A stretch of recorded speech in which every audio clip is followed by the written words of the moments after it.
Hello, guys. It is Thursday afternoon, and my name is Anastasia Aruz, and I am a child and family therapist. And today on my Instagram story, I talked about going live today. And so I was like, oh my God, it's the end of the day. I've got to do this, and I need to give you your tip to try with your kids this weekend. So, the point of this video is to kind of talk about the word no and why it is such a trigger word for our kids or anyone, really. It is a huge power word. It has a lot of power to it when you say no, even for us as adults. If you think about it, if somebody asks you to do something, for us to say no can cause a lot of anxiety. That's with adults, right? But when you're saying it to a child, typically it's because you don't want them to do something.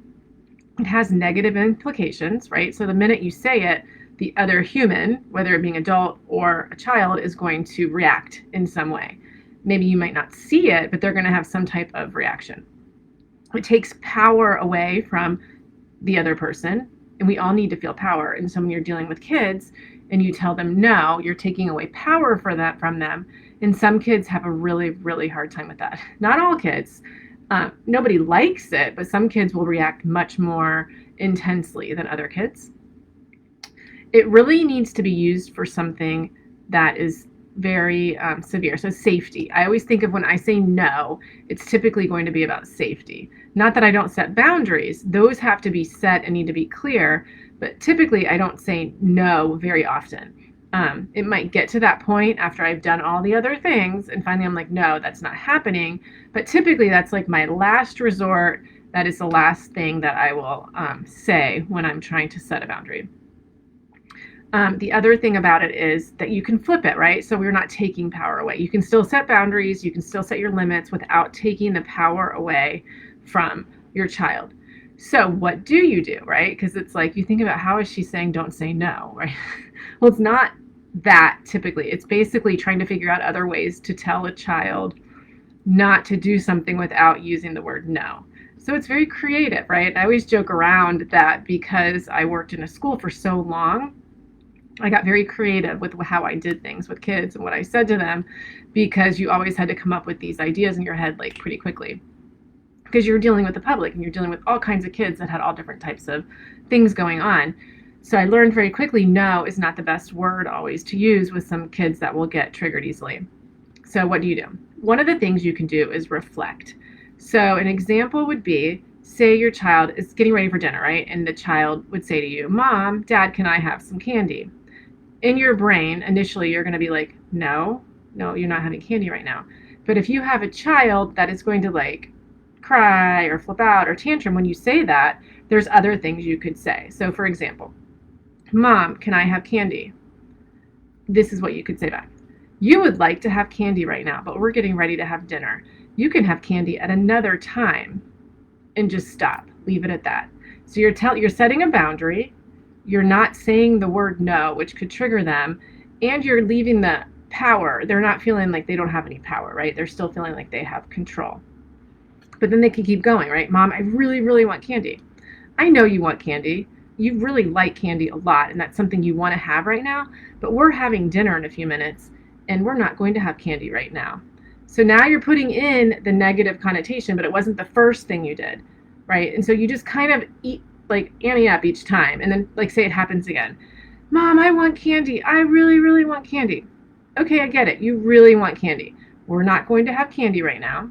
So you have a choice. You can either come sit down at the table with us, or you can go to your room and take like a little break for a little bit because you're getting upset.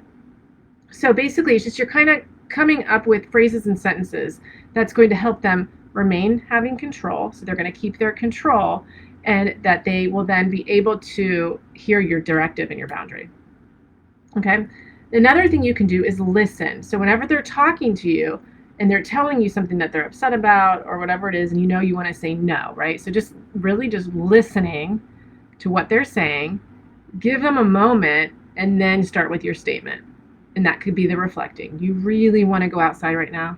I know you do. It's a beautiful day and all your friends are playing. But we have homework. We need to work on that first.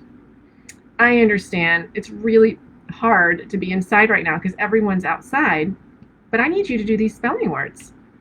I know you don't want to do the spelling words. I get it. It's hard to do spelling words when everybody else is playing and we're stuck in here. As soon as you're done with your spelling words, you can go outside. So that whole dialogue, I just made an example. There was no was never in there one time. I just kept setting the boundary, restating what they wanted to do. So I just kept basically saying that over and over again. And then you might need to get to that place if they just keep going on and on. Like, I don't think you're going to be able to do your spelling words right now. I think maybe it's a good time to take a break. Why don't you go ahead and go to your room, get a book, and just take a break for a few minutes and kind of see how it goes. See what the dialogue looks like, how it goes back and forth. The other thing you can do is choices, which I know a lot of people already do, right? So another one could be like, I really want to go over to so-and-so's house. But say you don't want them to go to that person's house, right? Maybe that's not a person you're like thrilled with them going to their house.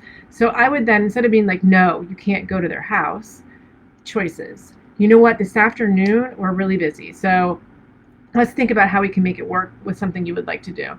How about you either can play outside with so-and-so here, or you can help just come up with some ideas of whatever it is, right? So always giving choices and always trying to avoid that distinct no word. So basically you're saying no in all of these incidences without saying the word. Let me give you one more example, and then I'm going to head out. School. A lot of times as the kids get older, they do not want to go to school. I know that's something that we struggle with a lot in our house.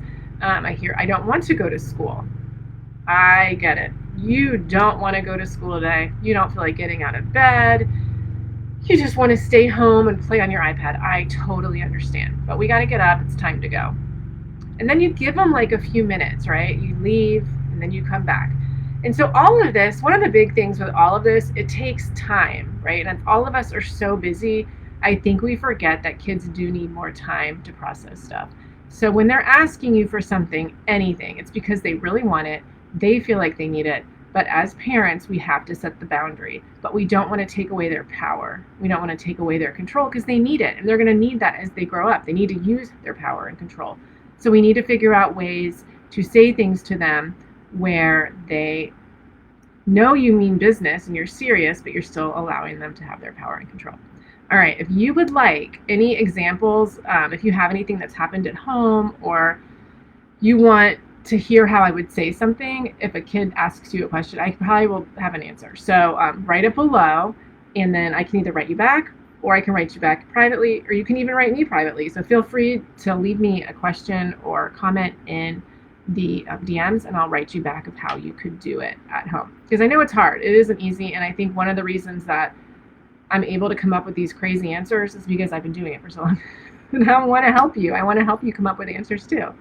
So anyway, I hope you guys have a great weekend. Tomorrow is Friday. It's my favorite day. And I hope it is a great day for you tomorrow, and enjoy wherever you are. Talk to you later. Bye.